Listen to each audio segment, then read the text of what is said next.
From WBRN Radio and on the Boston Red Network. The title of our episode, The 2008 Primary, the Day After. The carnage, a roller derby, a demolition derby, whatever you want to call it, from California to points east, west, north, and south. We'll have the results here. We'll start out with California because it's the biggest primary. We did a special on it. We recounted the 50-year anniversary of the Robert F. Kennedy assassination, and things still are not clear about that.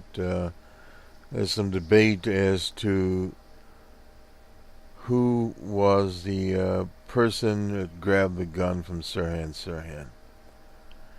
Roosevelt Greer claims he was the man that did it. There was George Penton there, and he was wrestling with Sirhan trying to get the gun. Rosie Greer said he came in and basically cleaned it up. If I recall from 50 years ago, the Sirhan, a little guy about 5'2", had his finger broken, perhaps his hand broken. The trigger was back. And Rosie Greer, who was 6'5", 300 pounds plus, managed to get the gun, and he gave it to Rayford Johnson. Now, Rayford Johnson's story is he got the gun, put it in his pocket, and walked out with it. He was actually staying at the Ambassador Hotel, so he went to bed. And the next day, he realized the gun was still in his pocket. He turned it in to the police, and away they went. Now, there's a lot of holes in this story. Later forensic tests determined that there were two guns fired there, Sirhan's .22 pistol, but there was also another gun that was in Senator Kennedy's body. Now, this was something new.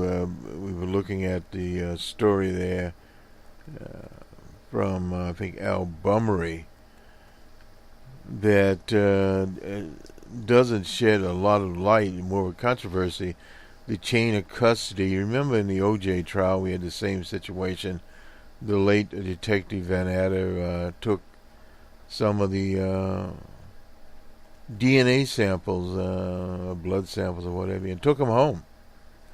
So the chain of custody was destroyed, but the L.A. crime lab was notorious for fixing things up. So if things were fixed up in this caper, they could have been there. And 50 years later, Rayford Johnson, I think, is 82 or 83. Rosie Greer is 85. Didn't realize he was that age, but it just explains the people that have lived past that. George Flinton, I'll mispronounce his name sometime, but he was an excellent writer, wrote for Sports Illustrated, wrote a number of books. He even wrote for the Paris Review. He did comedy. I remember him being in the Nero Wolfe series on A&E, where he played a number of different characters there in that show. I think it's the last show he did. He died in 2003.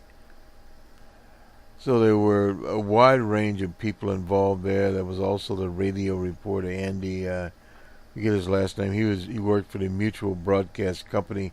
He was live at the time. Radio was king in those days, 1968, 50 years ago. That's where we got the source. And if I recall, we got the news via radio also, and then turned to the TV channels.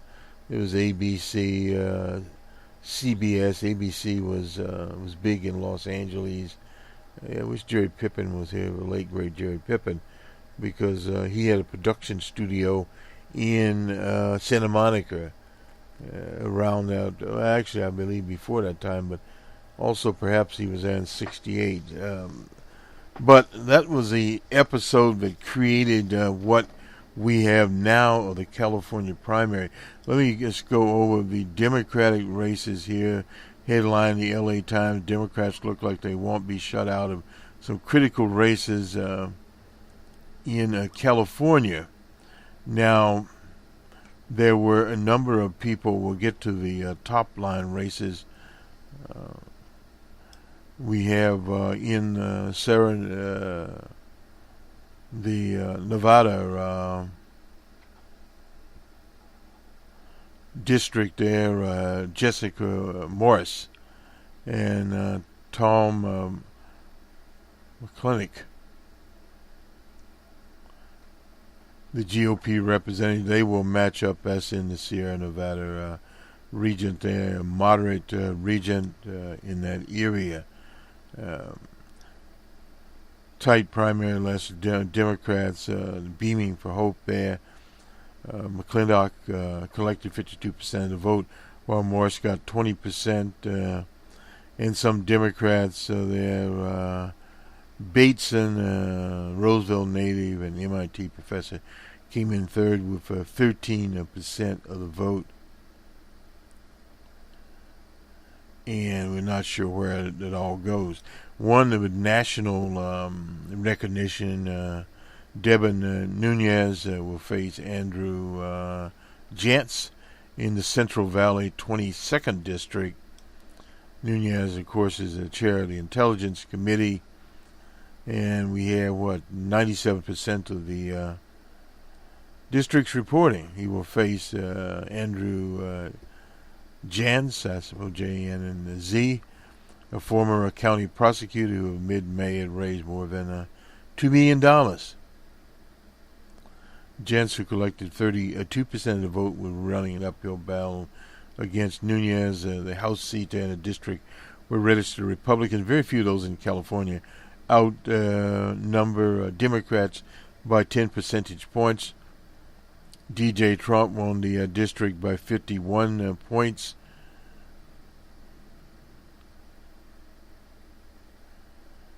Part of it there. Now another district poised to claim Republican-held Austin Assembly seat down in San Diego. San Diego is an interesting situation. A naval station. Back in our day, they had a big station there. It was a dusty town, a dusty border town. You could walk across the border, etc. But now it is a fairly modern city. Democrats have a chance there, period. The Democrat treasurer Bortner and Elizabeth Warren each had 25% of the vote. No relation to our Elizabeth Warren. While the six Republicans split up the remaining 35% of the precincts. Havant and Warren would advance to the general election in November. The district has a 9 percentage, a safe 9 percentage point advantage for the GOP when the Chavez was around. Chavez evidently did not run for re-election.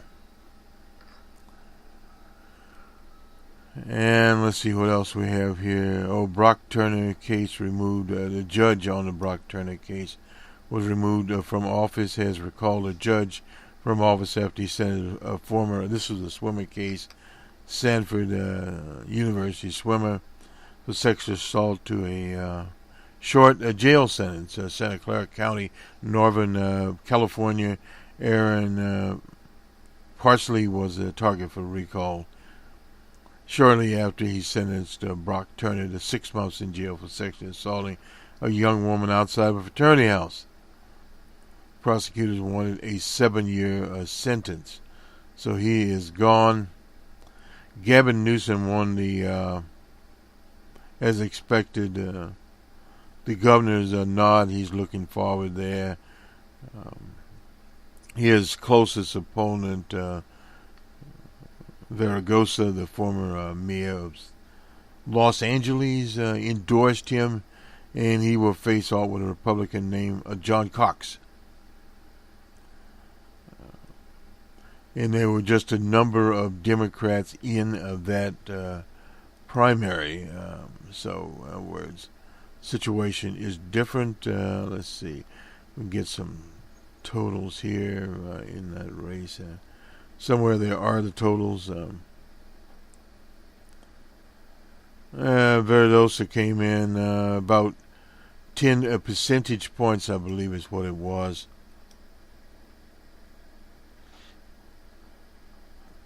Headline the LA Times, in the heart of Trump resistance, so much apathy. A lot of apathy, especially down in Southern California in this primary. Some expect a prediction that 2 out of 3 registered voters would take a voting vacation. That was on Tuesday. So the turnout was low. And part of the reason there was such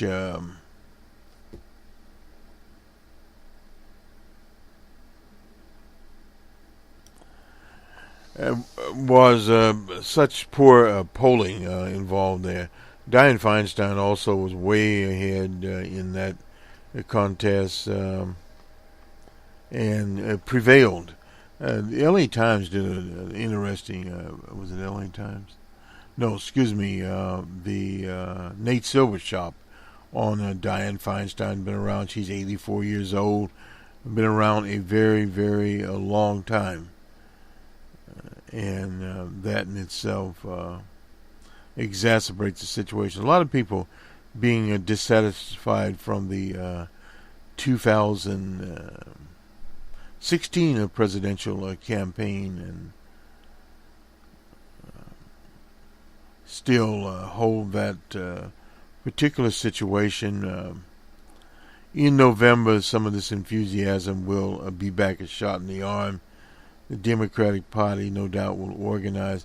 That was Kevin Leon. We thought he had a pretty good chance, but he could never get above the 10-point threshold, which in itself was very, very unfortunate. So the primary that was very promising turned out to be a dud. It was something we were reading from old Newt Gingrich, just talking about the wave. Washington Post has a headline here that California Democrats poised to advance in House races, averting fear of a lockout on the ballot. Now that in itself, not a very good situation. And not a lot of news yesterday other than some of these races. We'll just round them up here in some other states. We had some totals here. We probably have to go a different place. In Montana, Rosendale was projected to win it there. He'll go up against John Tester for John Tester's seat in the Senate. Kathleen Williams this time is running against this guy Manafort. If you remember, Manafort ran the last time around, assaulted assaulted a reporter actually for The Guardian. In New Mexico, the Democrat Michelle Grisham and a Republican named Pierce.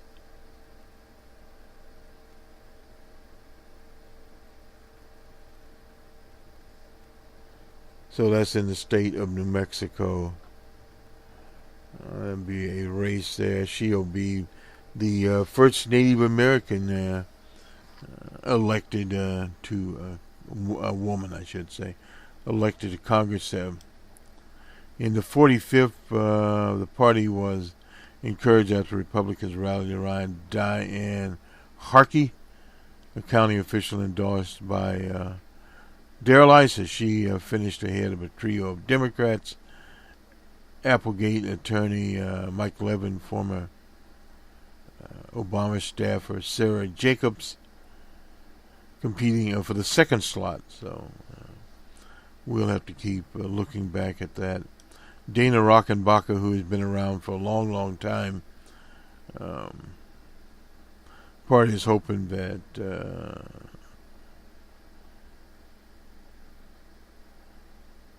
Rowdy could climb over Ball to make a runoff with the Republican Rockenbacher.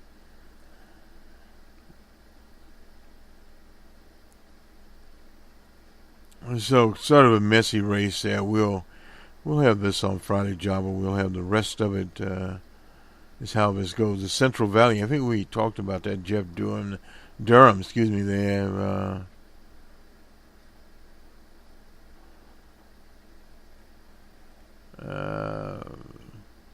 Against Republican Congressman Dave Valdello, two Los Angeles area districts with incumbents. 25th held by Stephen Knight and Minnie Waters. Minnie Waters won her thing. She's been around a long time also. So a number of these out there that slots. Let me go with the Real Clear Politics. So we'll have these slotted. Boy, it's a mess. We took care of Feinstein and Newsom. De Leon came up with 11.3 there. Feinstein finally got 40. Is that 43.6? Looks like 43.6. Newsom had 33.3. Cox actually got 22.2. That's the Republican. Vergosa actually did better. Let's see what he. Don't have my glasses on here. 13.5. So he didn't do badly. He was usually around about 10%. Finally got the numbers up here. But there was a number of others in the race also. This is a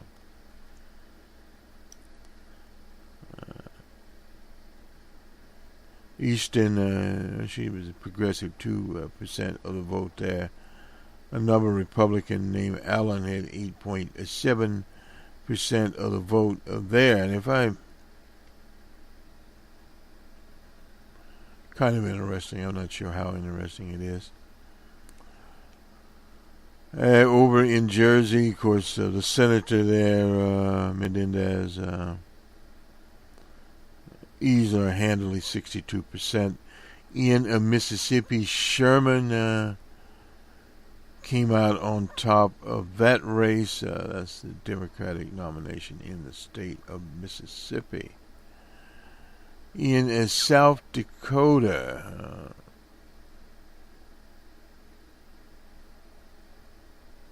Nome, the Republican there, captured that race. In Iowa, Herbold captured the Democratic nod for governor there in Iowa. Where it ran over Montana.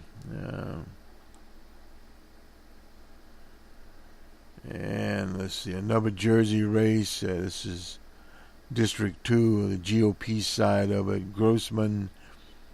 And in Jersey, what is that? Looks like Jersey 5. McCain. It's a Republican district. Democratic primary there. Milwaukee won that one. In Jersey, 11. Weber. It's Republican there. Another Jersey Democratic district. She will. Anyway, in Alabama, that is the Democratic side there, Lerner. And Fulkenshore, that's in Iowa. Johnson, in South Dakota, that's an at-large district out there. We've already given New Mexico. California, more of an interesting district out there. It's only 21%. Barra, so far so good.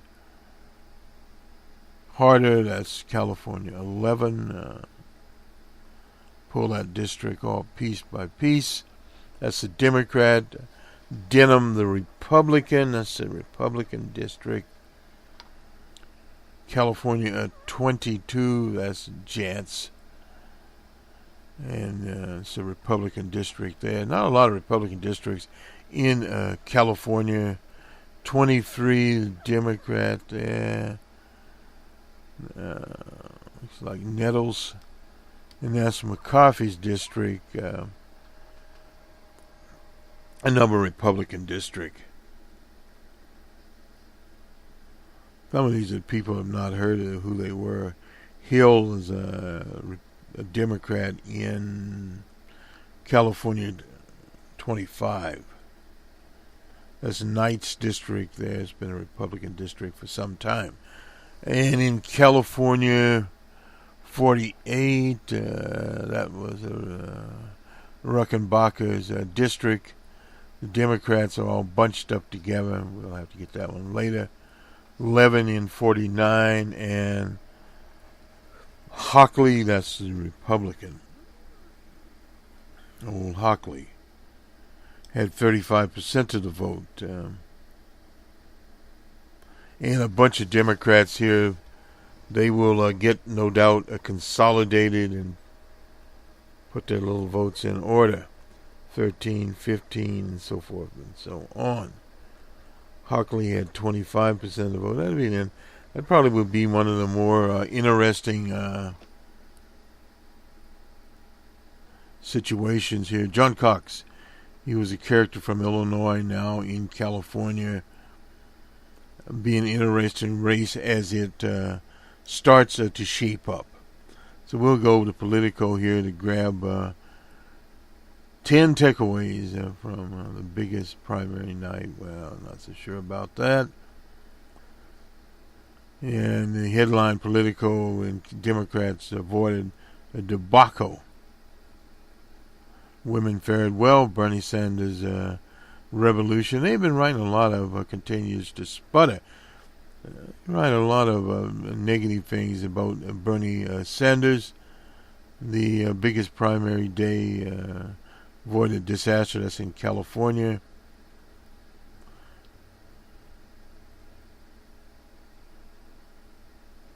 Let's see here. We probably went over some of these Cisneros, Navy veteran, self-funded lottery winner. Remember him, with 7 Republicans, 6 Democrats. Second behind Young Kim. That's the 39th in California. Well, went over Rossenbacher's. Probably had almost no chance of winning the governorship in heavily Democratic California, but they made a little point there with John Cox, who finished second behind Gavin Newsom, about 15 points ahead of Antonio Verdegosa.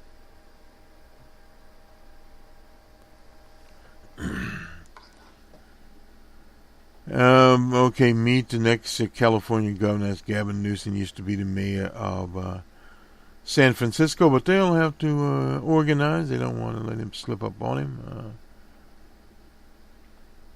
And then there's in Jersey, we already talked about him. From Mexico, Abby Faulkner in the 1st District, that's in Iowa, and Cindy Axney in the 3rd District, that's in Iowa. Tuesday results demonstrate again, despite Bernie Sanders' popularity, he's no kingmaker. Case in point now, this is Pete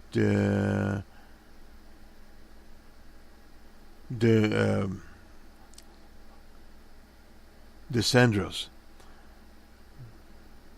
He's in Iowa, who finished 3rd in the field of free in the 3rd District, that's in Iowa. Without much fanfare, Sanders handed an early endorsement to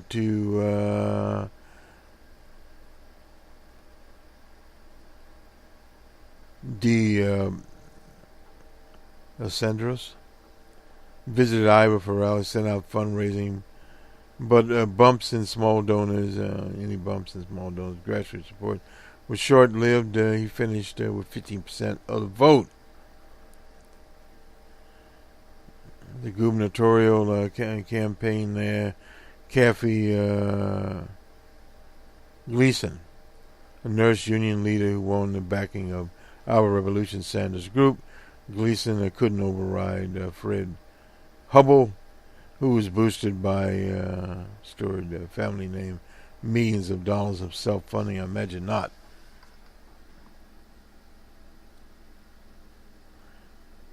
Peter Jacobson the seventh in Jersey, and Jim Reddy in the fourth, both failed to gain support to fight endorsements from Our Revolution.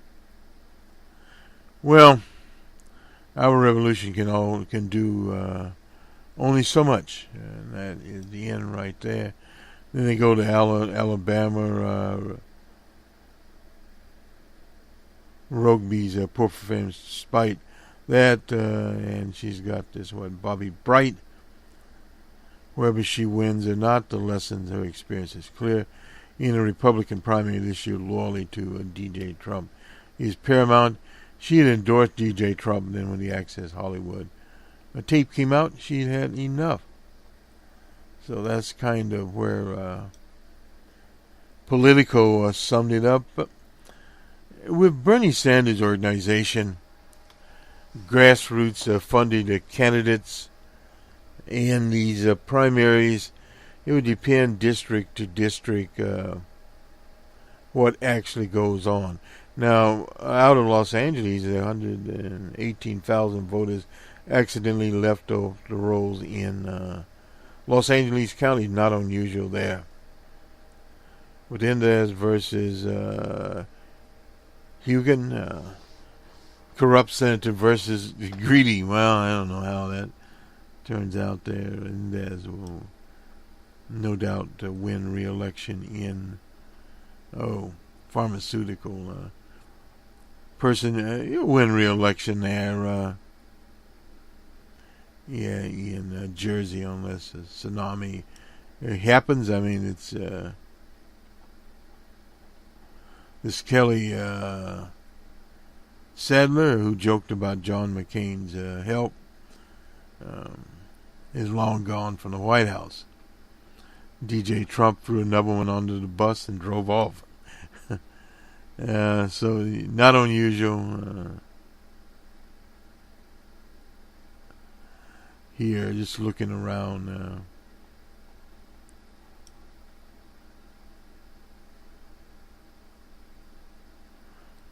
This is a Bobby Kennedy myth. This is from Politico. I'm not sure what they've done. I've not read it here. 50 years the evening stepped out. That's at the Ambassador Hotel. Half a century since the death has come to embody the Democratic Party's lost dreams.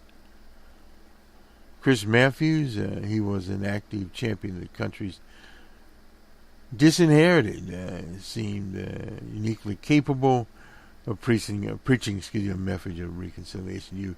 You heard this. Do in fact tune into our Bobby Kennedy special, and you only refer to Ted Kennedy. That was his brother. Winning combination: people of color, educated suburbanites, and blue-collar workers. Period. Here, and Bobby Kennedy would most likely have not had won the presidency because he was already on a track to lose the nomination. In 1968, only 15 states chose their delegates by primary. Now 3/4 of them do. In other words, the machine would have still been there. Southern Democrats, many of them. We talked about this in the broadcast. Resented advocates of civil rights, many labor leaders who remember his crackdown on Jimmy Hoffa. Jimmy Hoffa was the leader of the Teamsters Union.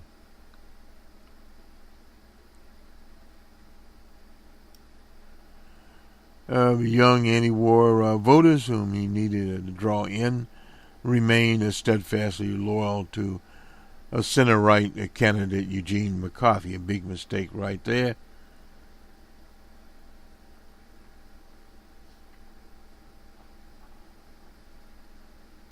And despite victories in Indiana, Nebraska, and California, likely of winning in New York and New Jersey later that spring, Bobby had expertly managed his brother's campaign. His operation was torn between old guard practitioners of traditional machine politics, had walking around money. In fact, a bag of walking around money went with Bobby Kennedy body back there. Yet, despite his shortcomings and structural blocks, Kennedy's campaign was a singular effort. Black Bobby, as his own family once called him, reference to booing, bad, pragmatic enforcer, etc., etc. But you see from the picture down there, he was well liked, a lot of charisma there. Now, today it would have been a totally different situation because Bobby Kennedy was made for TV, very charismatic person. Hewitt Humphrey, the ultimate barrier, was not, nor was Tricky Dicky Nixon.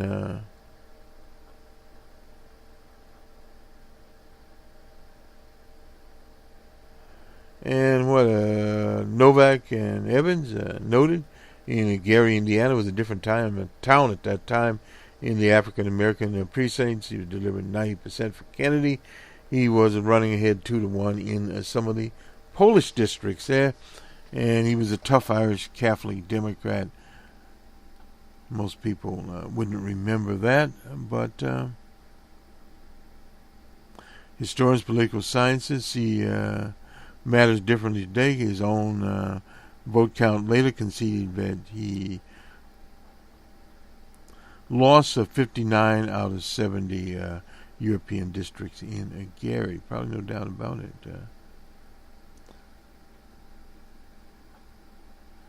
George Wallace was also in the mix. The best analysis of limited data available was by Richard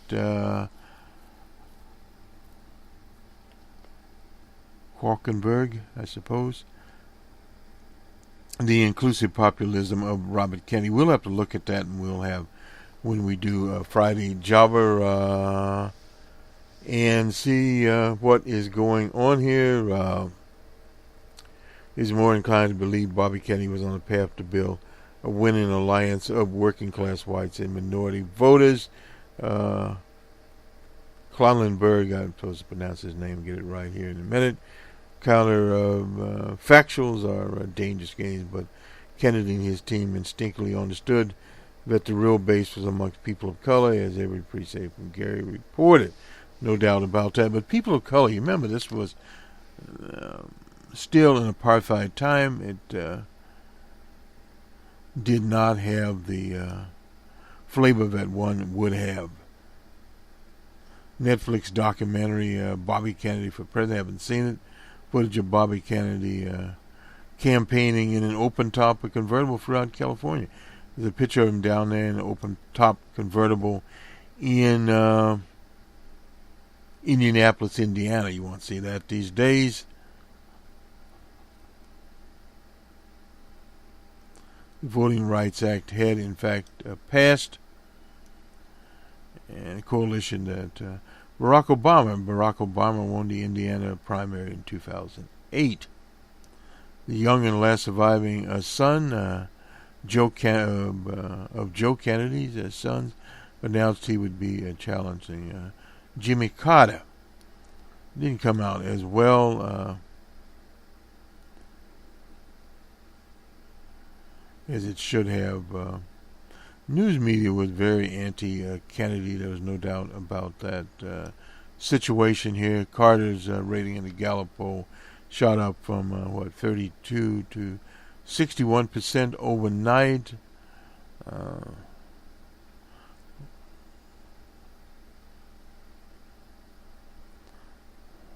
Let's see here.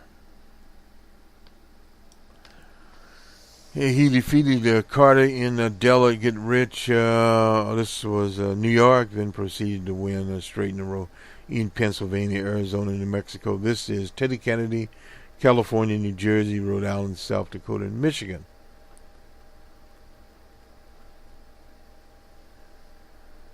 But Carter, as he said, did kick Teddy's ass there, and of course he lost to Ronald Reagan.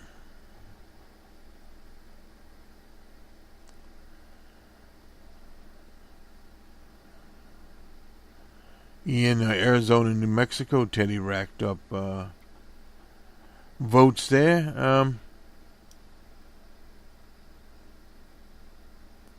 America's fundamental demographic has changed. There's no doubt about that. 1968, 1980, much more diverse country today. Yet the week of the 50th anniversary, Robert Kennedy said many pundits, have found it tempting to locate in his last campaign a Democratic Party map out of the wilderness. Well, they could come out of the wilderness. Barack Obama brought him out of the wilderness.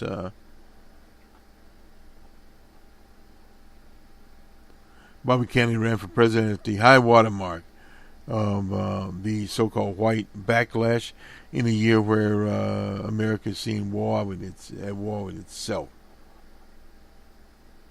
Teddy Kennedy ran in a transitional decade, no doubt about, an era when women could be found at both feminist marches and anti-abortion.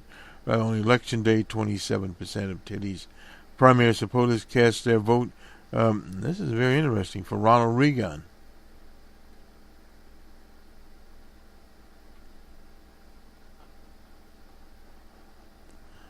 Very, very confused situation there.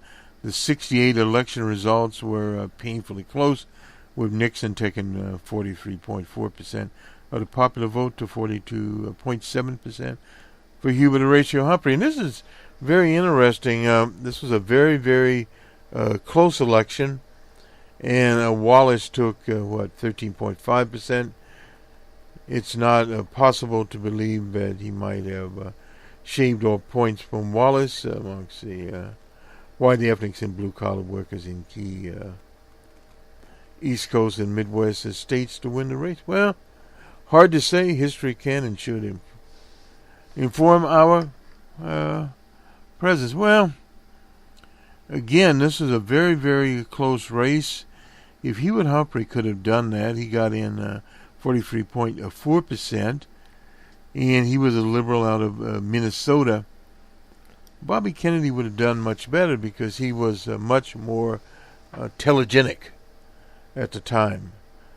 And now they would not have had, and there were still vestiges of Camelot still left around. So it would have been a very, very interesting race. Would George Wallace's numbers, this is a big question we asked, been better than 13.5? Been very interesting. I mean, this is like a 1 point difference in the popular vote. Now the electoral vote was a different story, slanted in a little different direction here.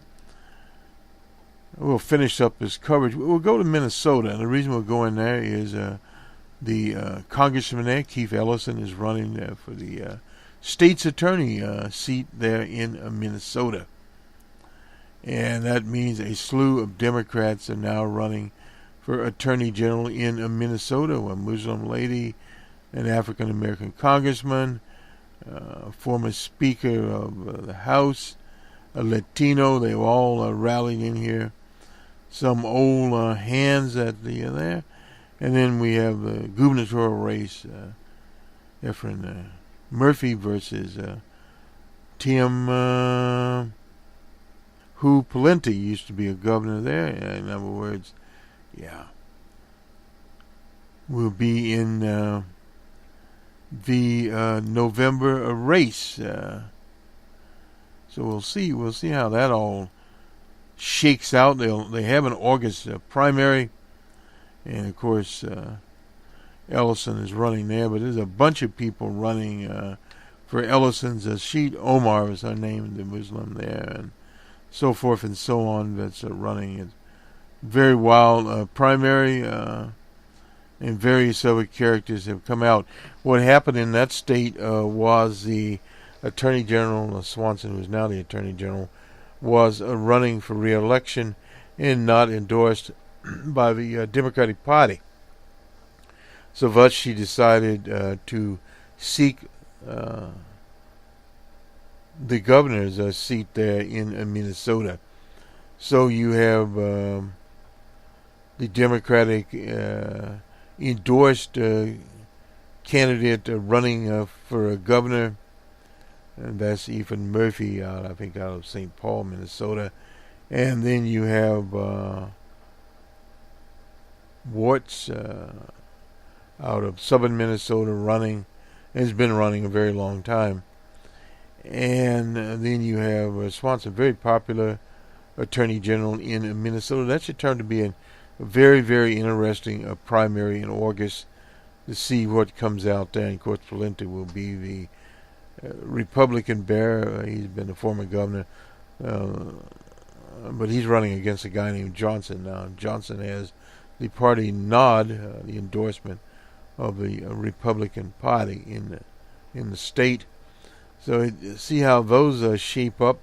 A lot of money is going to be spent in these campaigns, but still on the Democratic side, it's much more fluid because you have so many different candidates running for governor, for the Attorney General, and only one can make it in to November. They've had these before, and this is what happened. You saw it. The reason we did this story, you saw the same thing happening in California. Personal ambition over goals of the party. And since these parties are not ideologically structured, as say with some of the left-wing parties were the socialist and communist parties, you don't have any central governance, basically speaking. At one time, a party endorsement was it, but in today's environment, a DJ Trump type candidate with millions of dollars doesn't need a party endorsement. Trump pulled that off. He knocked one off a week like Joe Lewis did a bomb of the week. So, I mean, a bomb here and a bomb there. So, in other words, with television and free media and social media, a mixture of things, how people organize, it'd be a very interesting situation. In Minnesota, from the Republican standpoint, they would like to see Ms. Murphy because she's the most progressive, and they have a state that DJ Trump almost carried, and it would be more advantageous to them. But with Swanson, with WLZ, Walls, very difficult because he had been a colonel in the National Guard, trained by the Wellstone Institute, very interesting background, had been in the Congress in southern Minnesota. So he's known in his district, whereas Swanson has run statewide more than once, is known for a number of very important lawsuits in Minnesota. In other words, the People's Attorney General, no doubt about that, has the credentials there. So we'll wait and see. This will do it for our report, a scattering of things. And old Newt Gingrich and his whole idea, well, the wave didn't do what it was supposed to do. Well, it did basically what it was supposed to do. You still have situations where our revolution, the progressive wings, are beginning to get organized. But the whole idea here is you have to run progressive candidates. You can't run these center-right candidates and build your party. That's what's unfortunately happened in California with the Dianne Feinstein themes. They have Dianne Feinstein, a moderate type, and a bunch of moderates there listening to the Nate Silver podcast.